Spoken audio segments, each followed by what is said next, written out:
오늘 낭독할 책은 맨손의 꿈이 가장 뜨겁다입니다. 지은이는 구본석. 목차는 파트 1, 2로 나누어져 있는데요. 파트 1은 세상에서 가장 아름다운 용기 꿈. 파트 2, 준비된 자에게만 꿈은 현실이 된다. 이렇게 나누어져 있습니다. 처음부터 제가 천천히 낭독을 해보도록 하겠습니다. 모든 글을 다 낭독할 수는 없겠고요. 일부만 낭독을 해보도록 하겠습니다. 지은이 구본석. 마침내 인권 변호사가 되기까지. 꿈을 계속 간직하고 있으면 반드시 실현할 때가 온다. 괴테. 인권 변호사. 내 꿈은 인권 변호사였다. 그리고 그 꿈을 이뤘다. 사실 인권 변호사가 되었다는 말은 반쯤은 허풍이다. 변호사 윤리 장전 전문에 따르면 모든 변호사는 기본적으로 인권을 옹호하고 사회 정의의 실현을 사명으로 한다. 대형 로펌에서 기업 법무를 전문으로 한다고 해서 인권을 생각하지 않는 것도 아니다. 주변에 아는 대형 로펌 소속 변호사 중엔 나보다도 인권의식이 투철하신 분들이 훨씬 더 많다. 공익인권 변호사 일을 한다고 명함을 내미는 것 자체가 부끄러울 정도다. 반대로 공익인권 변호사라고 해서 영리활동을 하지 않는 것도 아니다. 당장 나만 해도 어떻게 하면 돈을 더 벌 수 있을까 하루 종일 수익 모델을 구상하고 네임밸류를 높이기 위해 유튜브 채널도 하고 있다.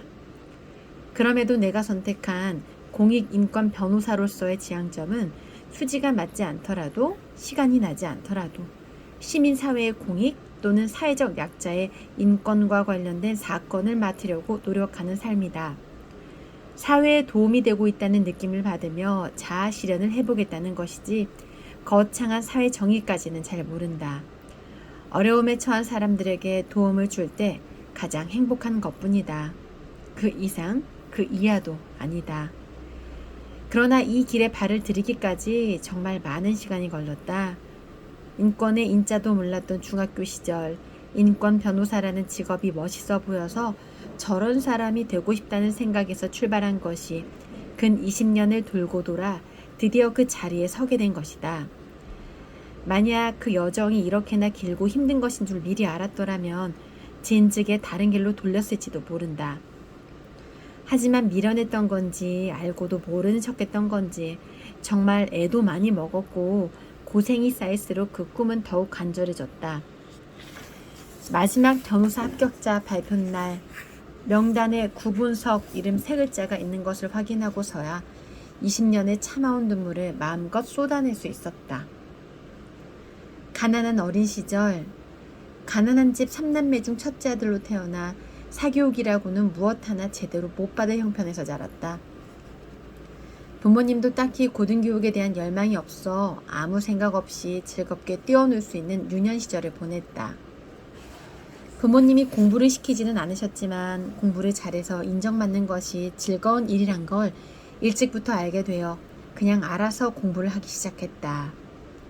모범생으로 어른들의 예쁨을 독차지하던 어린 시절의 구본석은 초등학생이 되자 엇나가기 시작했다. 처음으로 가난의 현실과 마주쳤다. 우리 초등학교는 건너편 부촌 아파트와 내가 사는 공공임대주택 아파트에 거주하는 학생들이 함께 다니는 학교였는데 건너편 부촌 아파트에 사시는 부모님들이 친구들에게 그렇게 가르쳤는지 엄마가 너랑 놀지 말래를 시전했다. 초등학교 생일 파티를 할 때면 초청장을 보내는데 가장 친했던 친구의 생일 파티였는데도 공공임대주택에 사는 나만 제외되었다. 그래서 어린 마음에 이유도 모르게 이런 무시를 받게 만든 부모님을 원망했고 나랑 같은 마음을 가진 친구들과만 어울렸다. 친구들이 문구점에서 과자 같은 걸 몰래 주머니 속에 넣을 때 주로 망을 보는 역할을 맡았고 아버지 담배를 몇 개씩 훔쳐서 흡연하는 친구들에게 상납도 했다. 그렇게 내 마음을 알아주는 친구들과 어울리는 것이 삶의 위안이 되었다. 인권 변호사라는 꿈. 기본 머리는 있었는지 중학교 때는 곧잘 성적도 잘 나왔고 노는 친구들과 어울리다 보니 인기도 많아서 반장도 해봤다. 그렇지만 그냥 지기 싫어서 공부한 거지 딱히 뭐가 되고 싶다거나 목표가 있어서 공부한 것은 아니었다. 시험 기간에만 바싹 공부에 집중했고 나머지 시간에는 친구들과 PC방을 전전했다. 그러다가 중학교 3학년으로 올라갈 무렵 아버지가 허리를 크게 다치셨는지 지병 때문인 건지 집에 들어 누우셨다. 9살이나 차이 나는 막둥이 동생이 있었고 어머니는 집에서 부업 정도만 하셨기 때문에 집안 경제 사정은 급격히 악화되었고 당장 하루하루 끼니를 걱정해야 할 판이 되었다. 그러다 보니 나 역시 자연스레 당장 생계에 도움이 될 만한 직업을 찾는 것을 고려해 볼 수밖에 없었다. 그래서 생각한 것이 실업계 고등학교를 진학하는 것이었다. 내신도 그만하면 잘 나올 테고 체력도 좋으니 어떻게든 집안을 부양해 볼 수 있을 것 같았다. 그러나 어머니는 완강하셨다. 어머니는 초등학교 때 공부를 잘하셨고 공부를 더 많이 하고 싶으셨지만 집이 가난하다 보니 아들들만 공부할 수 있었고 딸들은 공부 대신 밭농사를 하게 되어 공부를 접을 수밖에 없었다. 어머니는 배우고 싶었지만 못 배운 슬픔을 평생 안고 살아가셨다. 가난 때문에 배움의 뜻을 펼치지 못한 서름을 적어도 자식들에게 물려주고 싶지 않으셨다. 그래서 기술을 배우는 것보다는 일반계 고등학교를 가서 대학교 졸업장을 땄으면 좋겠다고 하셨다. 사회적 약자로 살아가면서 먹고 싶은 걸 못 먹고 입고 싶은 걸 입지 못하는 불편함도 있었지만 억울한 일을 당해도 억울하다고 말 한마디 하지 못하고 오히려 당해도 싸다는 취급을 받았을 때가 가장 슬펐다. 초등학교 때부터 알 수 없는 이유로 멸시받고 왕따를 당했으며 억울하다고 반항해도 반항한 나만 나쁜 놈이 되었다. 같은 처지에 있는 내 친구와 옆집 이웃도 그랬고 우리 부모님도 그랬다. 적어도 억울하면 억울하다고 목소리를 내고 싶었고 당하면 당한 것에 대해 정당하게 보상받고 싶었다. 그것은 당연한 이치였지만 그 당연한 것이 지켜지지 않는 것이 현실이었다. 무엇인가가 가슴속에서 끌어올랐다. 그동안 응어리졌던 한과 분노가 표출되어 가슴속에 메아리 쳤다. 내가 잘못된 것이 아니라 그렇게 무시하는 사람들이 잘못된 것이라고. 그리고 나와 같은 사람들이 잘못되지 않았다고 말할 수 있는 사람이 되라고. 때마침 온 세상이 들썩였다. 찢어지게 가난했던 고졸인권 변호사 출신이 대통령이 되었다고.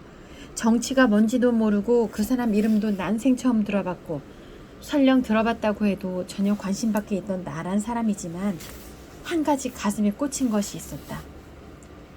그 사람은 가난했지만 가난해서 못 배웠지만 평생을 당하고 살아왔지만 평생을 당한 사람을 위해 싸워왔다는 것.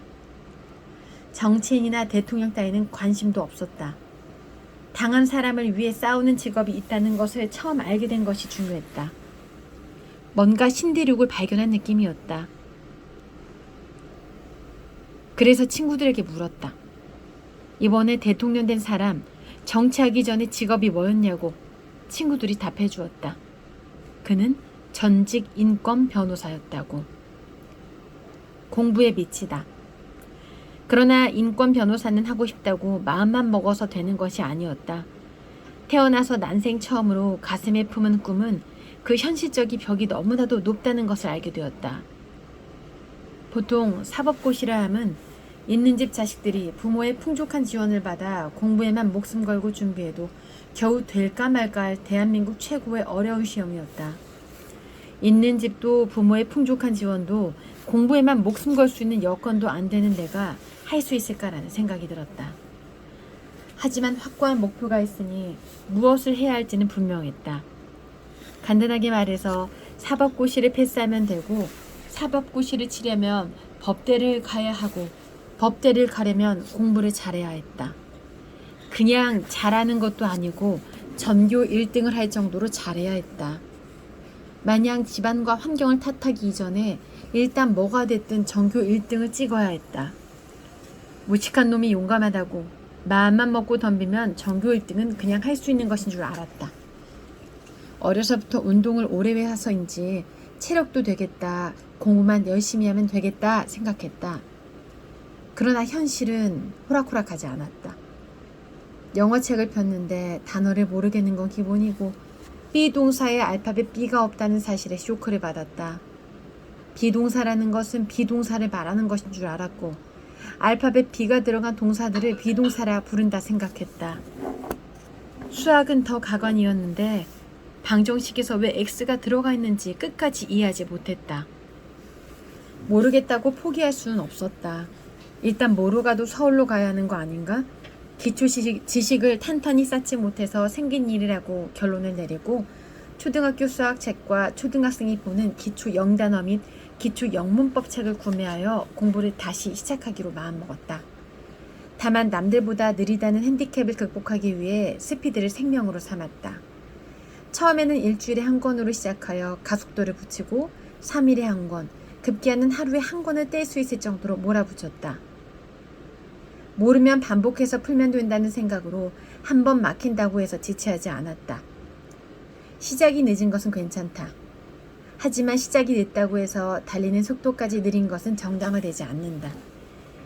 이러한 일념 하나로 중학교 3학년이 마무리될 즈음에는 모든 과목의 진도를 따라잡을 수 있었고 중3 겨울방학에는 1월에, 고1 2월에는 고2 수학을 완파할 수 있었다. 고등학교 입학 후 첫 시험에 드디어 전교 1등을 할 수 있었다.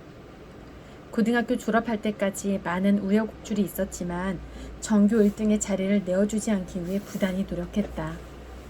전교 1등이 마음먹는다고 뚝딱 될 정도로 그렇게 쉽게 되는 거였어? 라며 공감하지 못할 수도 있다. 그러나 그 과정에는 수많은 피땀, 눈물이 있었다. 눈을 뜬 모든 순간에는 공부만 생각했으며 쉬는 시간에도 부족한 연산 능력을 키우기 위해 두 자릿수 곱하기 두 자릿수의 암산을 하는 등 끊임없이 두뇌를 괴롭혔기에 가능한 일이었다. 심지어 잠을 잘 때도 영어 듣기를 틀어놓고 잠을 잤고 꿈에도 공부하는 꿈을 꿨다. 공부든 뭐든 내가 이루고자 하는 것에 이렇게 진지한 태도로 임한다면 당장 최고까진 아니더라도 눈앞에 직면한 장벽을 넘을 수 있지 않을까 생각해 본다. 서울대 법대 탈락. 하지만 결정적인 순간 아무래도 기초가 부족한 것은 어쩔 수 없었나 보다. 초등학교, 중학교 과정에서 단순 반복 학습하면서 길렀어야 할 내공의 부족으로 발목이 붙잡혔다. 제 아무리 하늘을 감탄시킬 잔꾀와 기술이 있더라도 시간의 굴레 속에 이어져 온 수만 번의 발길질은 당해낼 수 없었다. 시간의 벽을 조금이라도 넘어보고자 남들보다 더 많은 시간과 집중력 길들여야 됐다. 공부 시간 확보를 위해 잠을 줄여야 했지만 밤만 되면 쏟아지는 잠 기운에 터무니없이 무너지기도 했다. 밤잠을 극복하기 위해 과감히 23시에 자기로 했다. 그러고는 새벽 1시에 일어나 등교 시간이 7시까지 6시간을 공부하고 학교에 갔다. 매일 피로에 젖었지만 피로에 굴복당할 여유조차 없어 쉬는 시간마다 쪽잠을 자며 피로를 회복해 나갔다. 이러한 정성 덕분인지 고3 현역 수능에서 좋은 점수를 받아 서울대학교 법과대학에 1차 합격을 했다. 문제는 2차 관문에서 논술 면접으로 평가하는데 단 한 번도 제대로 된 논술 면접을 공부해 본 적이 없었다는 점이다. 1차 합격과 2차 시험 사이에 학원을 다닐 수 있었지만 부모님께 경제적 짐을 얹어드리고 싶지 않아 혼자 어줍지 않은 책으로 공부했던 것이 큰 화로 돌아왔다. 이름과 수험번호를 입력했으나 죄송합니다. 귀하는 합격자 명단에 없습니다. 라는 글자를 본 순간 통안에 눈물을 흘렸다. 그렇게 가히 목숨을 걸었다고 할 수 있을 정도로 공부했는데 현실의 벽은 너무 높았고 차가웠다. 앞으로 뭘 더 어떻게 해야 할지 아득하기만 했다. 마음은 항상 따뜻하게 데워준 꿈을 품은 가슴의 열기가 차갑게 식어버리자 그의 겨울은 유난히 추웠고 그로 인해 몸과 마음은 꽁꽁 얼어버렸다. 네, 오늘은 맨손의 꿈이 가장 뜨겁다의 앞부분만 제가 낭독을 해봤는데요. 이 책의 하이라이트 부분은 중반 이후부터 나옵니다. 여러분이 조금 지금 인생에서 내가 과연 이걸 할 수 있을까? 내가 어떻게 해야 되지? 이런 고민이 있다면 읽어볼 만한 책인 것 같고요. 또 인권 변호사에 관련된 꿈을 갖고 있는 학생들에게도 도움이 될 것 같고 또 이 책에는 어떻게 내가 정말 열심히 해야 하는지, 내 꿈이 이루어지는 공부 전략뿐만이 아니라 그 기초적인 인생에서 내가 무언가를 이루고 싶다 할 때는 어떤 식으로 해야 된다라는 것까지 좀 깨우쳐주는 그런 책인 것 같습니다. 맨손의 꿈이 가장 뜨겁다.